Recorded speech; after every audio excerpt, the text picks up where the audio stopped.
Welcome, Roomers and Zoomers, to Orange Coast Unitarian Universalist Church. My name is Kathleen Osborne, and I am your worship associate today.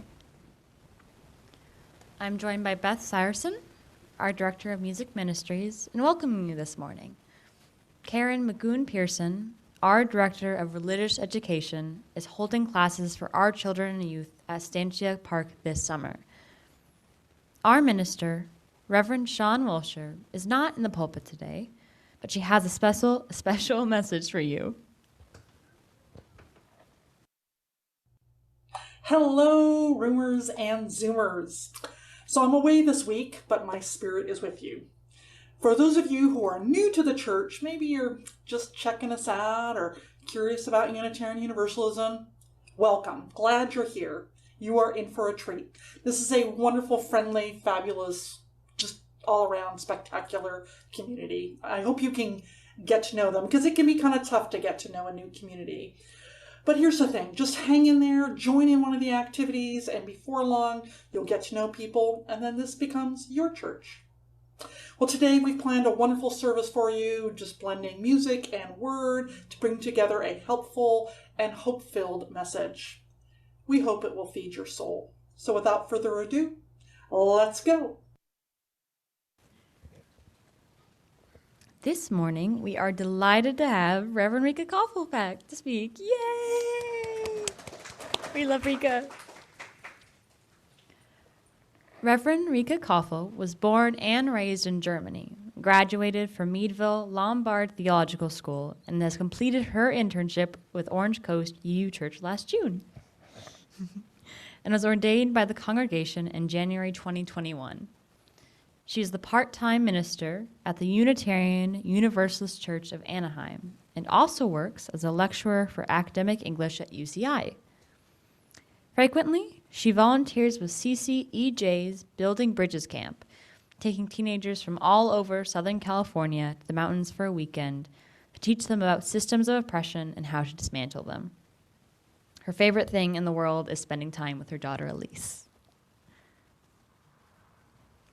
We would also like to recognize the many volunteers that have helped put the service together today. There's a lot of people involved in the backdrop of all of this. So you can see their names are all on the screen. We respectfully recognize that our church property rests Achaman and Tongva land. As Unitarian Universalists, we have many different beliefs, but we are one loving community. We are bound together, not by a common set of rules or beliefs, but rather a covenant.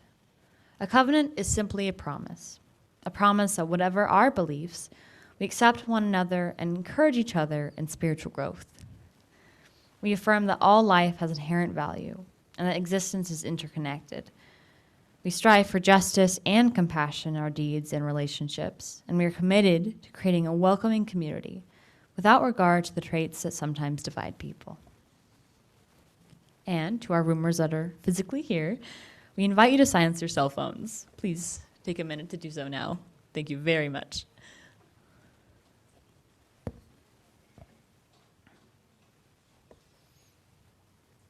For our Zoomers, we invite you to say hello and chat. See how the morning's going, what you're drinking today, coffee, tea, what the weather's like. I would like to remind you, though, for the roomers not to sing along with our music leader, even though you see the lyrics on the screen. Roomers can instead sway with the music. Zoomers can sing their heart's content, though, so folks on Zoom, you're all good. Just people in person, alas, we cannot sing just yet. And we will let you know in the future when we can all sing together again during the service.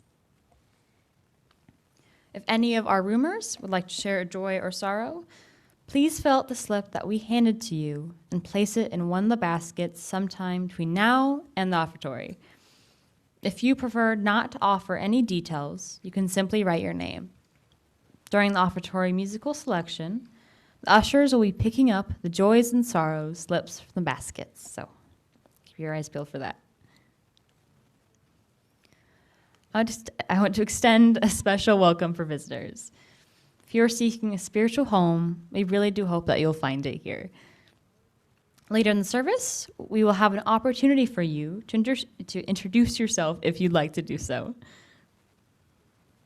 After the service, we will be placing the Zoomers who remain into Zoom breakout rooms for 20 minutes of coffee and conversation as per tradition now. Everyone is welcome to participate, and it's a great way to get to know people in the congregation. Okay. Let our worship begin with the lighting of our chalice as we say our unison affirmation. Love the spirit of this church, service is law, to dwell together in peace, seek truth and love, and help one another. Good morning, everyone. Good morning. Our opening song is a new one for us. Brett Hessler is a colleague of mine. He's a Lutheran from Minnesota, and I really bonded with him because I'm also from Minnesota. And he's a really one of the activist kind of Lutherans out there. So this is a wonderful song. I am so sorry if you sing it the rest of the day because it's kind of catchy. It's to the tune of John Jacob Jingleheimer Schmidt. So, roomers, please rise and body your spirit, and feel free to clap along. Zoomers, go ahead and sing with me. Some folks sit squarely on their hands when trouble falls. They politely turn aside and tightly shut their eyes, and they hold their tongue instead of speaking up. But I will not be passive. Some folks sit squarely on their hands when trouble falls. They politely turn aside and tightly shut their eyes, and they hold their tongues instead of speaking up. But I will not be passive. Some folks sit squarely on their hands when trouble falls. They politely turn aside and tightly close their eyes, and they hold their tongue instead of speaking. But I will not be passive. Some folks sit squarely on their hands when trouble falls. They politely turn aside and tightly shut their eyes, and they hold their tongue instead of speaking out. But I will not be passive.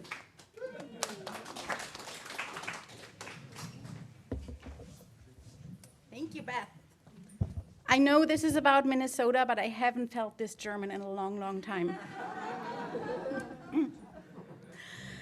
Good morning, wonderful people of the Orange Coast Unitarian Universalist Church. It is so good to be with you. And also, something just happened. Did you hear it? Did you pick up on it? It was a really amazing thing.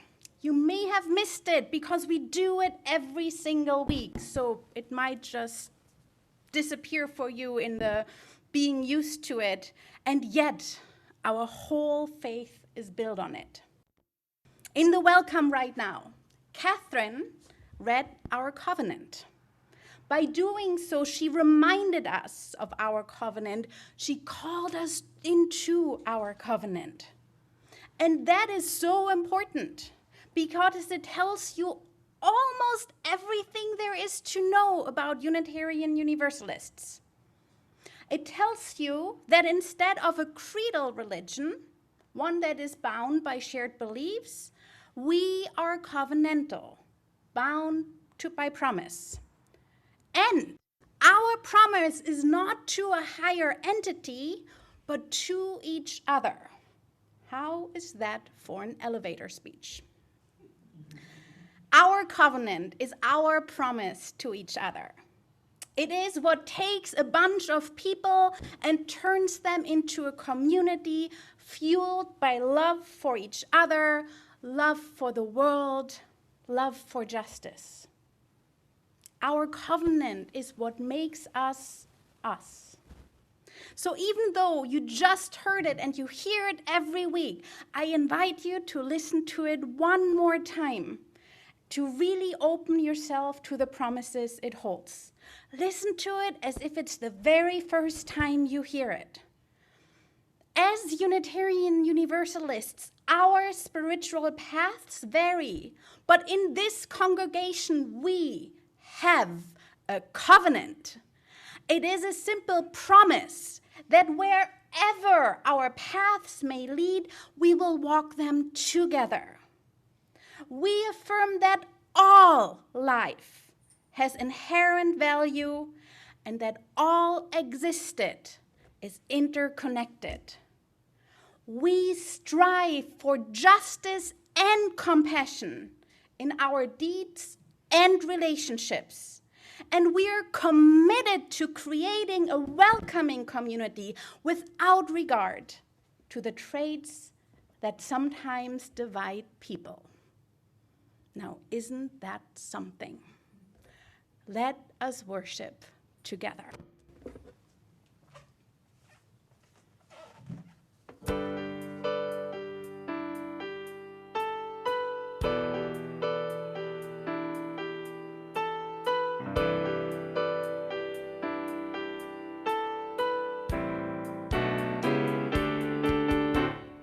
A free bird leaps on the back of the wind and floats downstream till the current ends, and tips his wing in the orange sun rays and dares to claim the sky. But a bird that stalks down his narrow cage can seldom see through his bars of rage.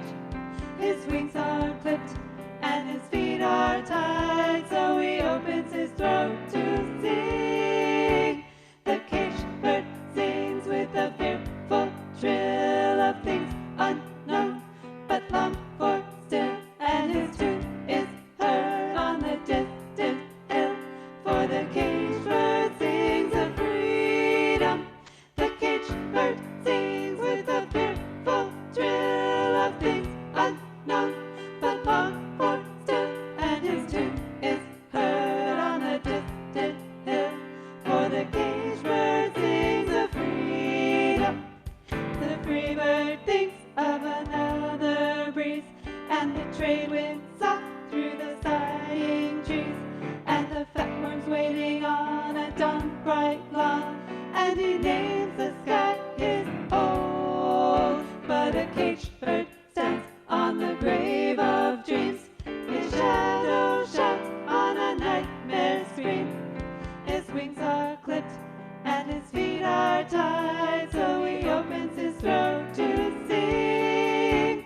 The caged bird sings with a fearful trill of things unknown but longed for still, and his tune is heard on a distant hill. For the caged bird sings of freedom. The caged bird sings with a fearful trill of things unknown but longed for still, and his tune is heard on the distant hill. For the caged bird sings of freedom. Doo-doo, doo-doo, doo-doo-doo-doo, doo-doo-doo, doo-doo-doo-doo.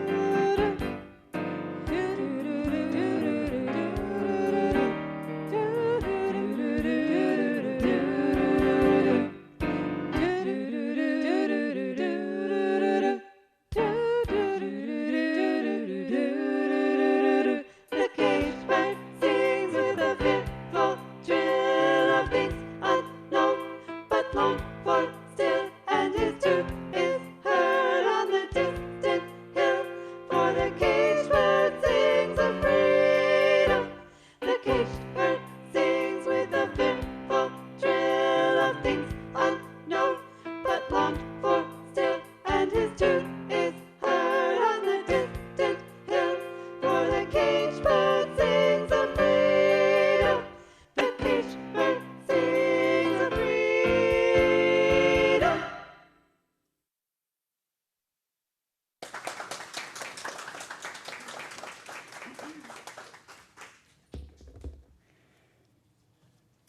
Our reading today is by the Reverend Gretchen Haley, The Vision of Covenant.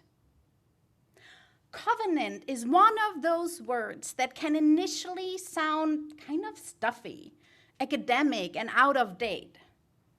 But when you unpack its meaning and practices, covenant holds a whole vision for how to live in this complicated, beautiful, and broken world.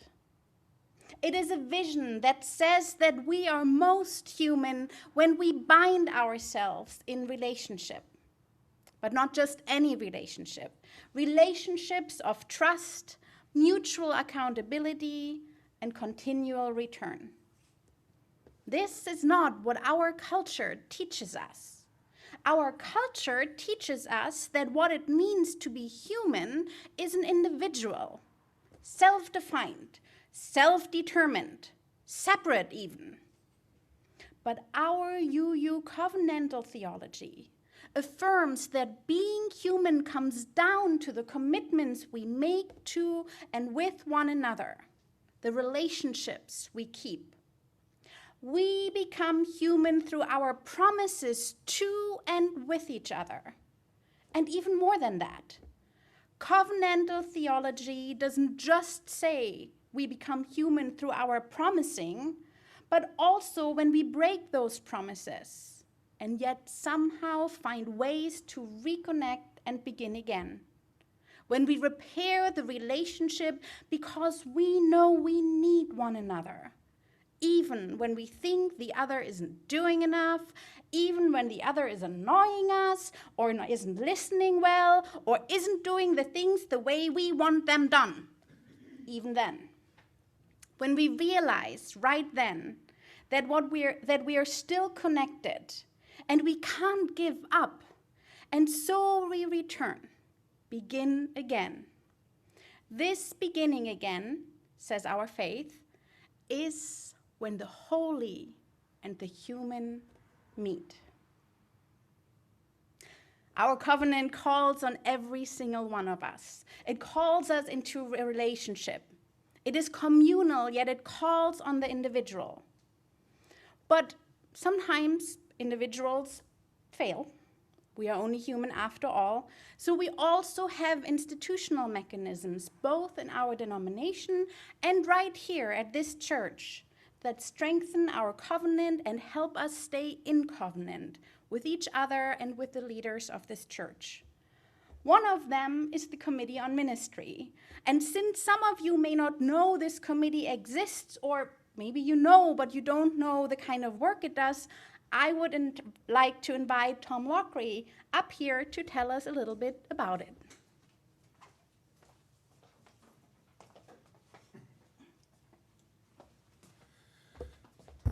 Good morning.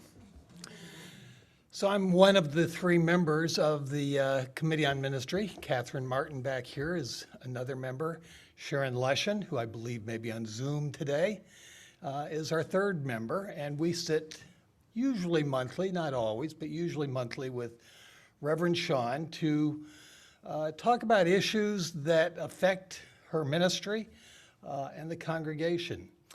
Most of what we do is confidential. We talk about issues going on and how those can be dealt with in healthy and productive ways. One of the things that happened a couple of years ago is that the board requested the committee to develop and work on our healthy boundaries policy, and we essentially rewrote most of it and submitted it, and it was eventually approved by the congregation at an annual meeting not too long, a couple years ago, I think now. The healthy boundaries policy was created to, and I'm reminded it really comes out of our covenant.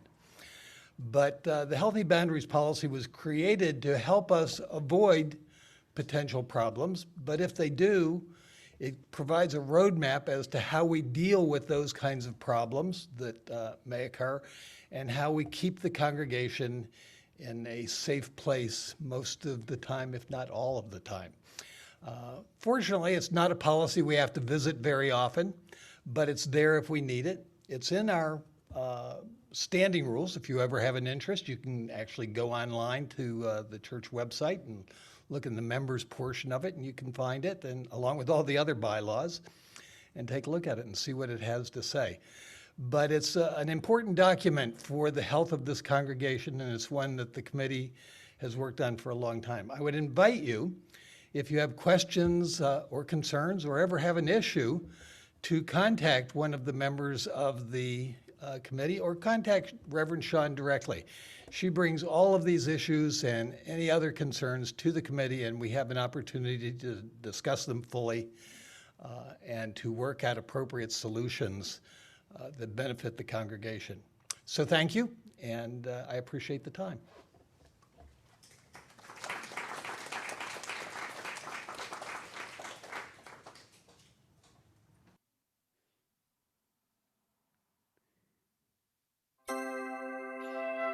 Feel free to sway or sing along, especially Zoomers sing along on the chorus, which I think you'll know really well if you've been around at all the last couple of years.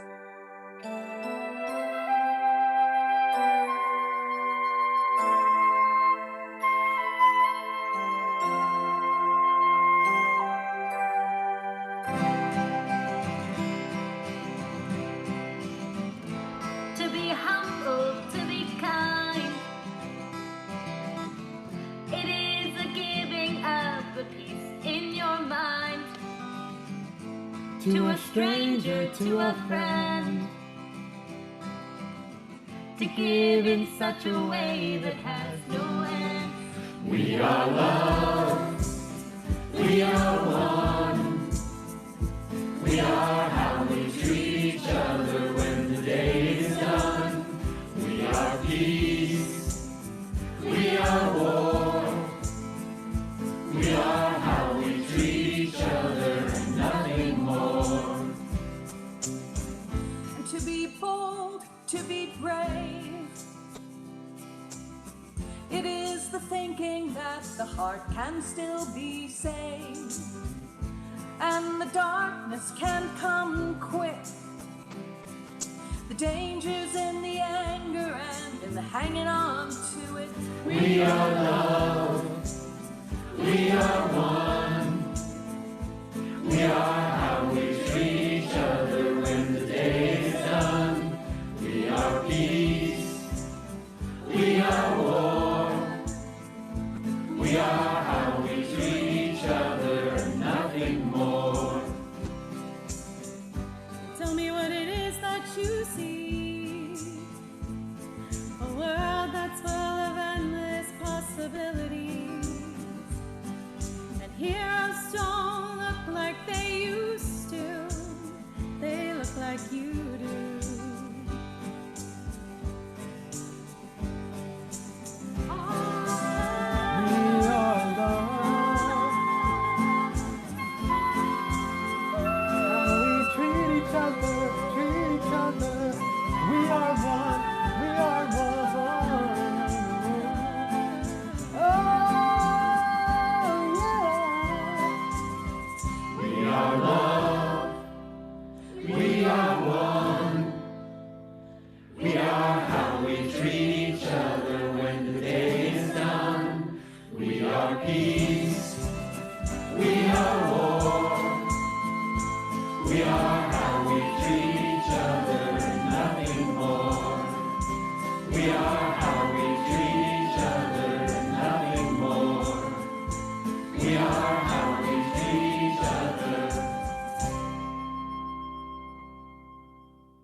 As Catherine mentioned in my introduction, I have been volunteering with CCEJ for several years now.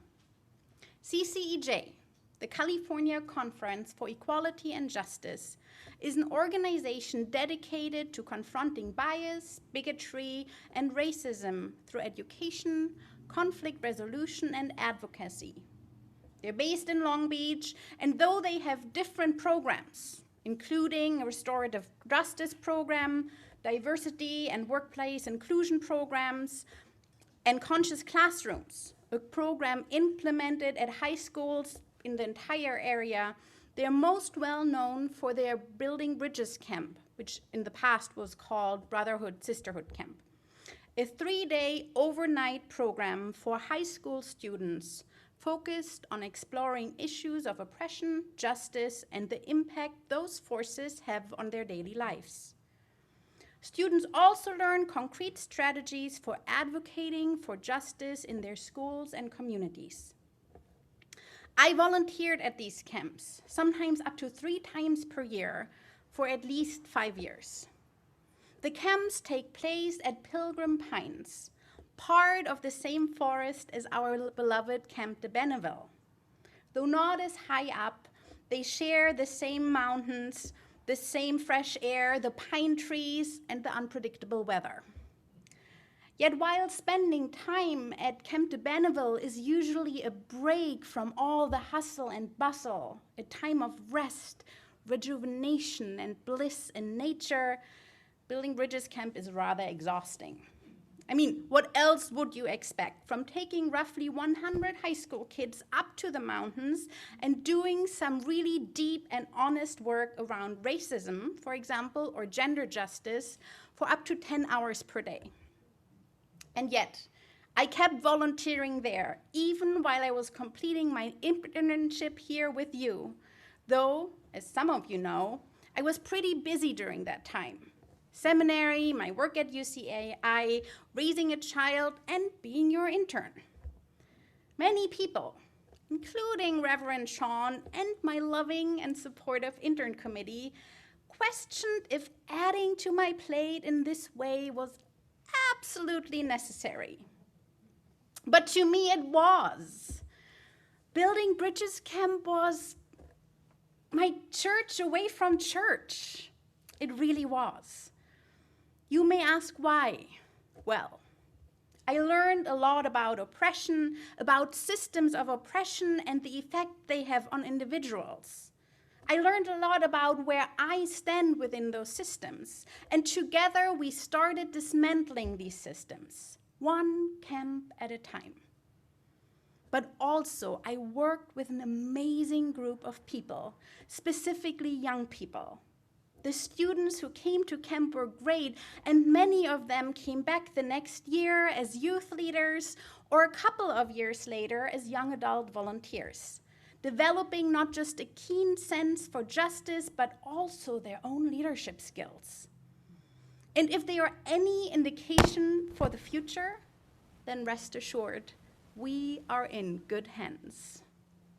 In fact, I even took 2 of our wonderful youths, Joelle and Jackson, up to camp with me in the fall of 2019, and in the summer of 2020, Jackson completed the Youth Leadership Institute on Zoom, pandemic be damned. It made me so happy. But even though the work at camp is wonderful and inspiring, it is also hard. Not just because the topics are hard or the schedule is exhausting. The mechanics are hard too. Every group has not just one facilitator, but several ones. Youths, young adult, and old adult, I guess. And age is just one of the differences we all bring to the table. There's also race, gender identity, sexual orientation, socioeconomic status, and immigration status, and so on and so forth. And on top of that, really different personalities, and because of that, different leadership styles. Trust me, that is hard. And it can lead to conflict and frustration. It can even lead to a person suddenly yelling, "Banana!" Yes, you heard right, banana.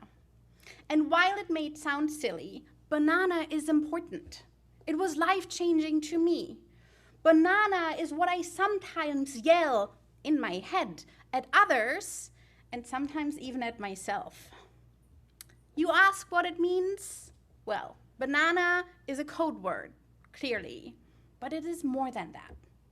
It is kind of a fire alarm or an emergency eject button when frustration, and specifically frustration with another person, who is not part of the ongoing conversation, gets out of hand.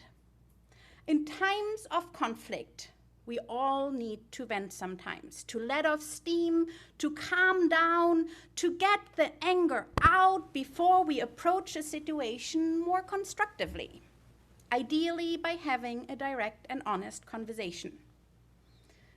But I'm sure we've all been in situations when venting went out of hand, when it ventured into gossip, or when suddenly the motivation was not anymore to simply let off steam, but to get others on our side, to build alliances and deal with the situation in the way that is maybe not direct and maybe not honest. At that point, the venting has merged into triangulation, which occurs when an outside person intervenes or is drawn into a conflict or a stressful relationship. Often, the aim is for that third person to somehow solve the situation, to make it all better. But that usually never works. And that is where banana comes in. It is shorthand for nuh-uh. No. You need to stop talking to me and go to whoever you have a conflict with and talk to them directly. Banana is a quirky yet clear way to call each other back into integrity, accountability, and relationship, into our best selves. Because the hard work that happens at building bridges camps, the whole dismantling of racism and other systems of oppression requires our best selves. And it requires that people can trust each other and count on each other, both to have each other's back and to call each other back to their best selves, back into relationship. I mentioned that building bridges camp is my church away from church, and I really meant that because I see so many parallels between building bridges camp and what we do here. In part, it is because both here and at Building Bridges Camp, we are committed to building a community that embraces differences. Also, both here and Building Bridges Camp, we are committed to dismantling injustices and oppression, both within our midst and the world at large. But there's something else as well. Almost every meeting, every conversation or dialogue group at CCEJ starts with laying out and agreeing on community guidelines. And if necessary, participants are called back into these guidelines and back into relationship. And that reminds me so much of our covenant, both here in this church and in Unitarian Universalism at large. The covenant we have with one another is a sacred agreement on how we intend to treat each other. It puts love into action, and it is love put into action, and it is the deep structure of our faith. Our covenant binds us to one another despite our differences and guides us in building and maintaining our community by calling us into relationship, into accountability, and into love. To remind you once more of the words of the Reverend Gretchen Haley, covenant is a vision for how to live in this complicated, beautiful, and broken world. A vision that says that we are most human when we bind ourselves in relationship. Not just any relationship, relationships of trust, mutual accountability, and continual return. But how do we build those relationships? I believe we do so through direct and honest conversations, especially hard conversations, and especially in times of conflict. And in order for that to happen, we all play a part. Covenant is always communal. First of all, there's the person who has something to say, who feels frustrated or hurt or any other way that causes them to feel the need for a hard conversation. Being in that situation is not easy. It often comes with a whole lot of discomfort. In part because the whole situation seems to start at a disadvantage. It starts with hurt, with frustration. It starts with the urgent felt need for the status quo to change. And that can mean it starts with feeling disempowered, vulnerable, maybe alone. And that is an uncomfortable place to be in.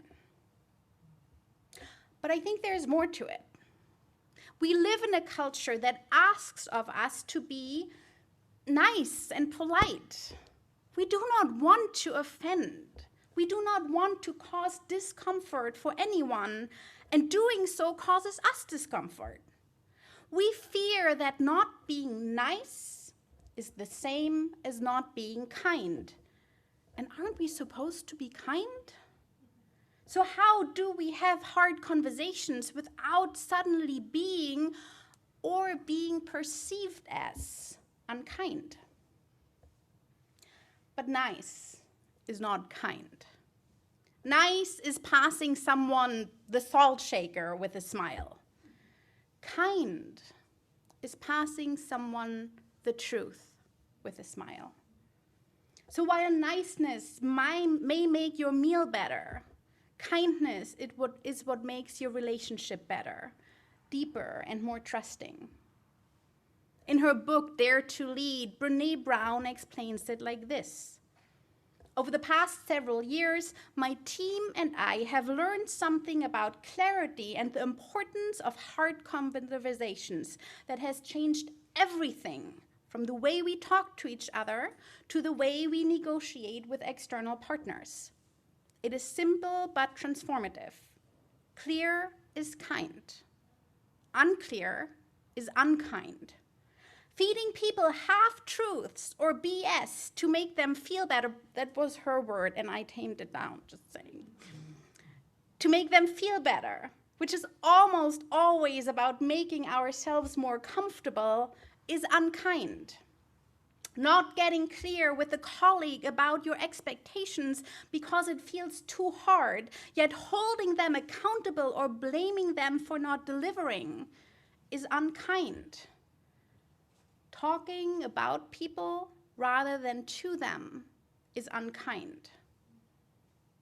Brown goes on saying, what is kind is to have a discussion, conversation, or meeting defined by a commitment to lean into vulnerability, to stay curious and generous, to stick with the messy middle of the problem, identification and solving, to take a break and circle back when necessary, to be fearless in owning our parts, and, as psychologist Harriet Lerner teaches, to listen with the same passion with which we want to be heard. Having the hard conversations is the kind thing to do. It is what puts us into covenant with each other. And sometimes, in order to be ready for them, for the hard conversations, we need to vent. We need to get the anger out first. And we may need to process with the help of another trusted person. But this act of venting and processing should always be in preparation of a hard conversation and not in lieu of it. But of course, any hard conversation takes more than one person, the one who initiates it, who has something to say. There's also the person who has something to hear. And being in that position is also difficult. Being criticized is difficult. Hearing that we did something wrong, or that we hurt someone, that we caused harm or messed up, is difficult. And saying, I am sorry, or I was wrong, is also difficult. It is not so just because of some individual shortcomings, even though it can feel like that. It is hard because we live in a society that tells us that individual power is the ultimate goal, and that being wrong is being weak. It is a society that centers being right and therefore holding power over being accountable, as long as we can get away with it. By that I mean to say that if saying, I'm sorry, I made a mistake, I did not treat you well, I was wrong and I see that and I will do better, I hear you and I'm open to your truth, If all of that is really hard for you, that is understandable. We live in a society that makes it hard. But even though it is hard, it is still necessary. It is still the kind of thing to do. Because accountability is what transforms our covenant from words to relationships. Dr. Elias Ortega, president of Meadville Lombard Theological School and part of the Commission of Institutional Change, puts it like this: to enter into a covenantal community is to enter into a conversation about the impact of your words and actions. To enter into a covenantal community is to enter into a conversation about the impact of your words and actions. If our intent is to never cause harm, then we have to be open to acknowledging the harm we cause unintentionally, because if we're not open to that, then we are causing harm. Because causing harm unintentionally happens to everyone. It happens to the very best of us. We are only human after all. And by acknowledging this, by being accountable, we do not actually give up power, we share power. And by sharing power, we grow it, making our community stronger and better, more honest and more kind. So, there's the speaker and there's the listener. But then there's also the whole rest of us. And you may say, but Rika, didn't you just say that direct communication needs to be happen to those between those two persons? Didn't you just tell us to stay out of it, to avoid gossip and triangulation? Isn't that what banana is all about? Yes, it is what it is all about. But covenant is communal. Our covenant draws on the relationships between all of us, and all of us are interconnected. The role of the rest of us is not to get into the middle of the conflict, but to provide a strong frame, a container where people can solve their conflicts knowing that they are held in love and compassion. It is in community that we know that when we stumble, we will be caught. When we fall, someone will reach out their hand to us and help us up. It is in community that we process our feelings and practice accountability that is rooted in kindness and love. Another program that CCEJ offers and that I was ever so briefly involved with is Healing Harms, a program that facilitates restorative justice circles when conflict arises and harm was caused. My main takeaway from their work, from this program, was that the bulk of the work of restorative justice does not happen in the actual circle time, during the hard conversation itself, but in preparation thereof, in getting each party ready to speak and to listen and to be accountable. And the process of getting ready requires support. It requires a community that is loving and trustworthy and compassionate and kind in the way that kindness offers truth with a smile, again and again. A community that reassures us that we are not defined by the mistakes we make, but by the way we handle our mistakes. A community that not only requires accountability of us, but accepts it with grace. We have some communal mechanisms in place for this. There's Reverend Sean, who can help in times of conflict, and the committee on ministry that Tom told us about earlier. But there are also we and how we show up for each other. Because our covenant asks of us to be that community.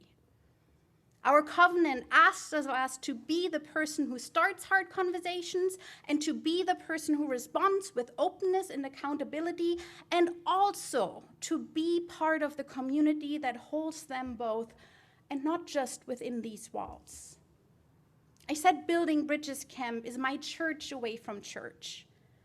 In part, that is because up in the mountains, when we have the hard but necessary conversations about systems of oppressions, we do not only take stock of society as it is, but our interaction with each other. In our interaction with each other, we also create glimpses of what society could be. And it is these glimpses that we carry down the mountain, trying to effect change, knowing that change is possible and it is beautiful. And it is the same here at our church, in our sanctuary. Our covenant is with each other, but it reaches far beyond that.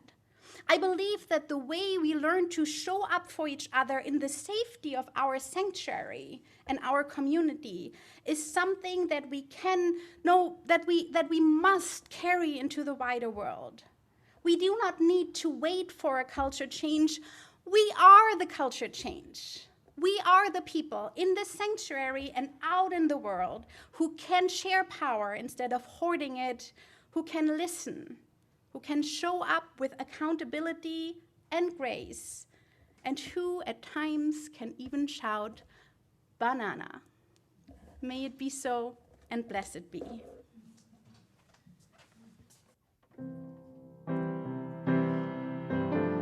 Thank you, Reverend Rika.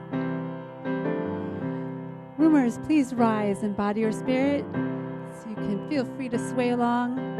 Zoomers, sing with me. For I am open and I am willing, for to be hopeless would seem so strange. It dishonors those who go before us, so lift me up to the light of change. There is hurting in my family, there is sorrow in my town, there is panic in the nation, there is wailing the whole world round. For I am open and I am willing, for to be hopeless would seem so strange. It dishonors those who go before us, so lift me up to the light of change.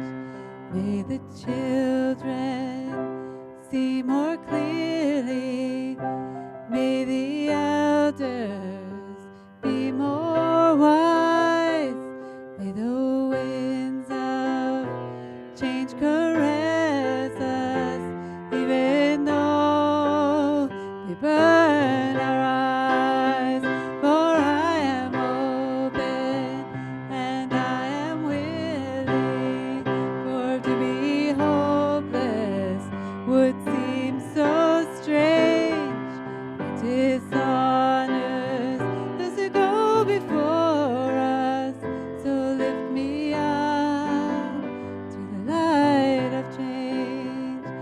Give me a mighty yoke to hold my confusion.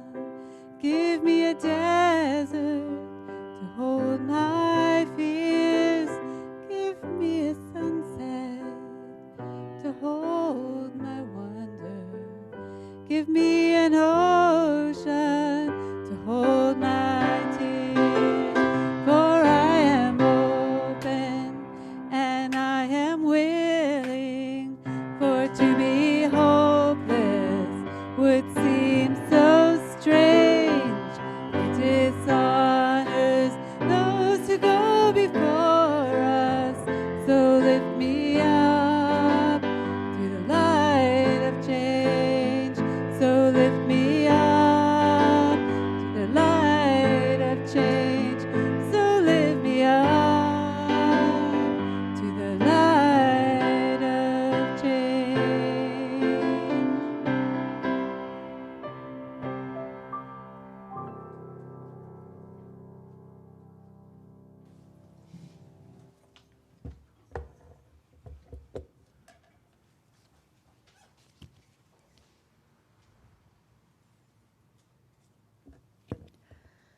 Unitarian Universalist congregations are fully self-supporting, meaning that members and friends raise all funds for the operating budget, ministries, and programs of the church.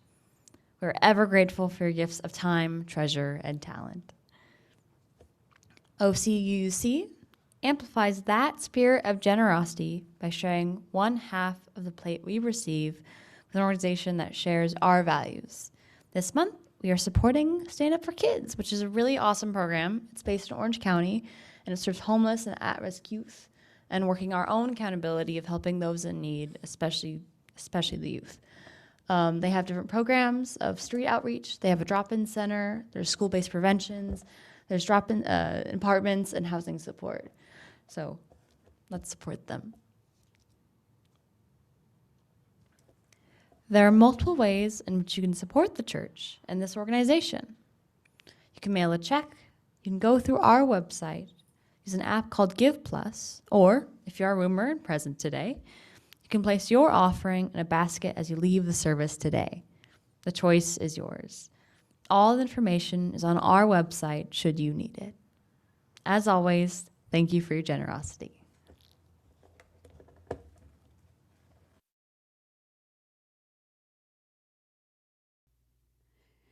Zoomers, please join in singing and roomers sway along with We Gather Together, a song that puts our intentions into words and expresses our gratitude for the many gifts we share.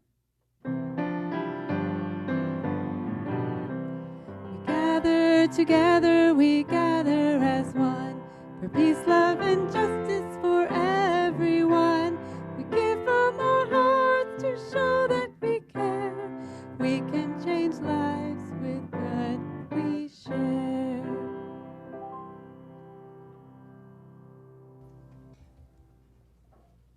Now is a time when we honor the important events in our lives.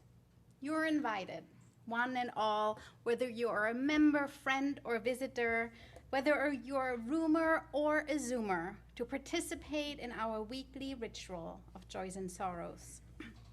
Perhaps you come here today holding something close to your heart, moments from the last days or hours that have struck you at your core.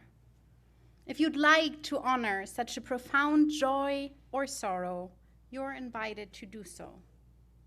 I would also like to invite Marilyn, one of our pastoral care team members, up here to join me. She will be lighting a candle for you. If you are a roomer and you haven't yet placed your joy or sorrow in a basket, you can do so now.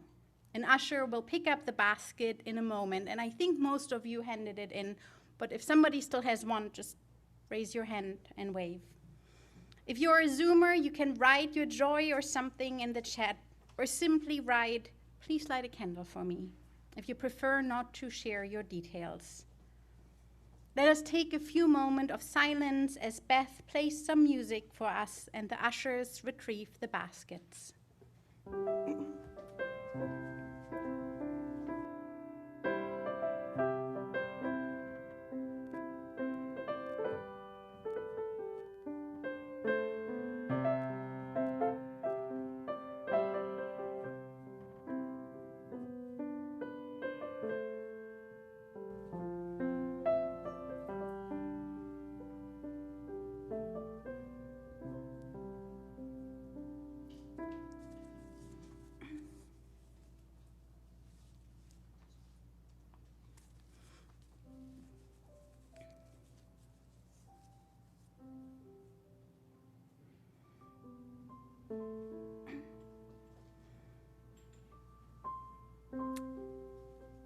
I'm going to start with some of our Zoom messages.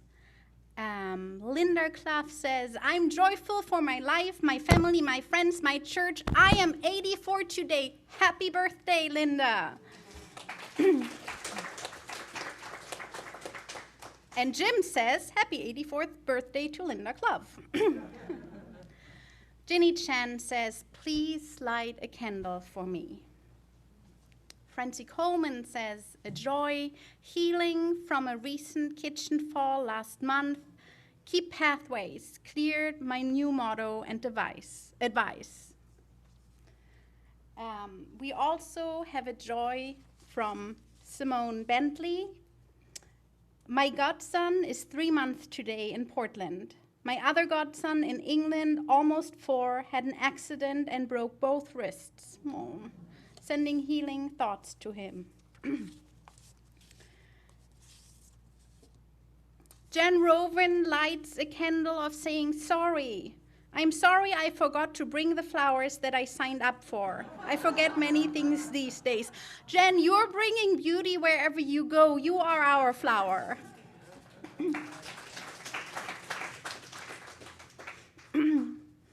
Anne Ryan says, my husband Dennis' birthday is this week. He would have been 75.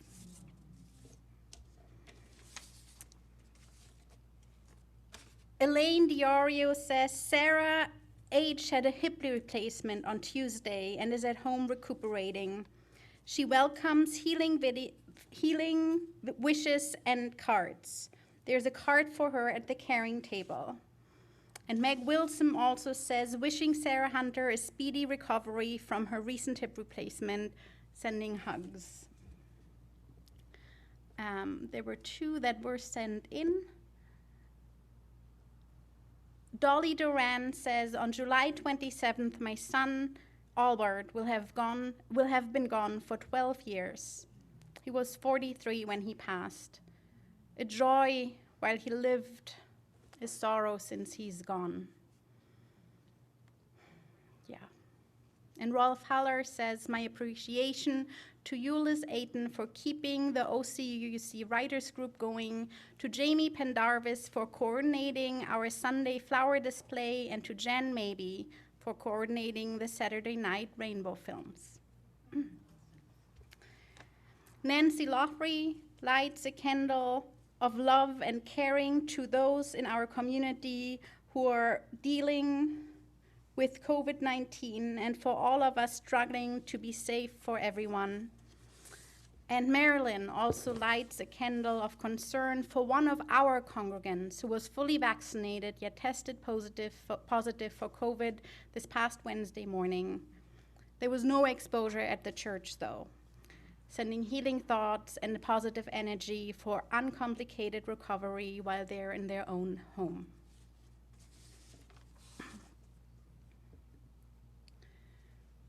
I would now like to invite Marilyn over here to read a pastoral prayer for us.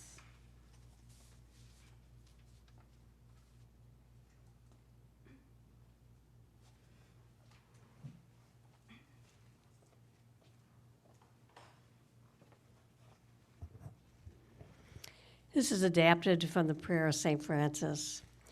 Let us be instruments of peace where there is hurt, help to heal. Where there is misunderstanding, strive to understand. Where there is alienation, reconnect and recommit. For it is in listening that we are listened to. It is in maintaining confidences that we are trusted. And it is in a loving attitude that our community is made whole again.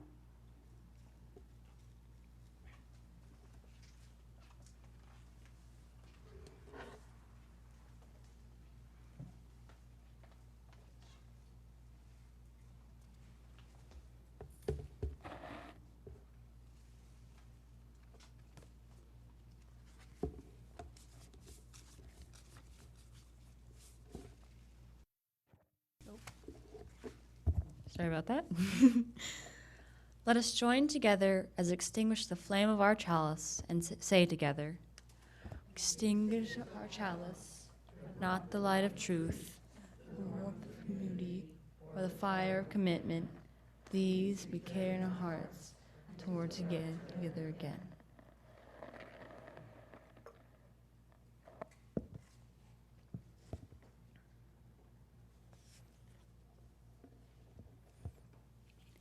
Thank you for joining us this morning. We are a congregation made of people who all believe differently. And yet when we gather together, whether we are in the room or on Zoom, we make up one loving community. We need not think alike to love alike. If you are a guest, a visitor, or someone who hasn't yet been known to us, I invite you to become part of this beloved community, even just for today.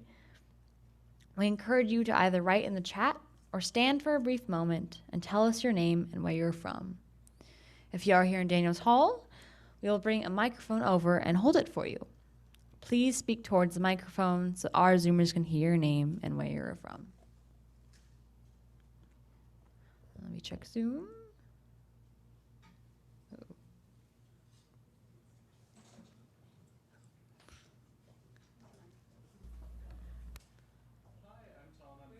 Beach, and I came here a couple years ago. This is my first time back. Like, I just visited briefly, but I love the concept of the community here. I love, the Unitarian Universalist, togetherness, and I love the whole concept.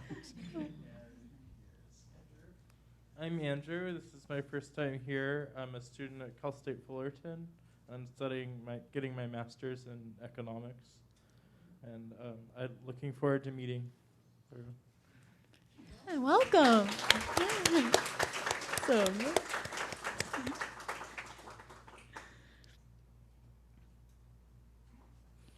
If you'd like to know more about our church, including programming for our youth and children, please contact us at hello@ocuc.org, and we'll help you get connected. In addition, we invite you to sign up for our weekly email called The Blast at blast@ocuc.org. We want everyone to feel a part of this beloved community, so please reach out and we'll help you get connected. After the service, we'll have a short period where everyone, Roomers and Zoomers alike, can wave and say hello and welcome any visitors. The Zoomers who remain will be placed into Zoom breakout groups for 20 minutes. We invite you to check in and get to know the people in your group. And it's announcements. This is my favorite thing to do. Okay, so today we have Women's Circle at 12 p.m. in the Victoria Room. And then for Save the Date, we have an all-church picnic in the park on Saturday, August 21st at 4 p.m. at Stantia Park. And if you have followed Blast, the more details will come out about it. And some group and weekly meetings we have July 26th at 7 p.m. of how to be anti-racist. We have a social hour July 30th, 7:30 p.m. And we have Stitchwits on July 31st, 10:30 a.m. And we have our lovely meditation group on August 1st, 9:45 a.m. So check these things out. They're awesome. Thank you.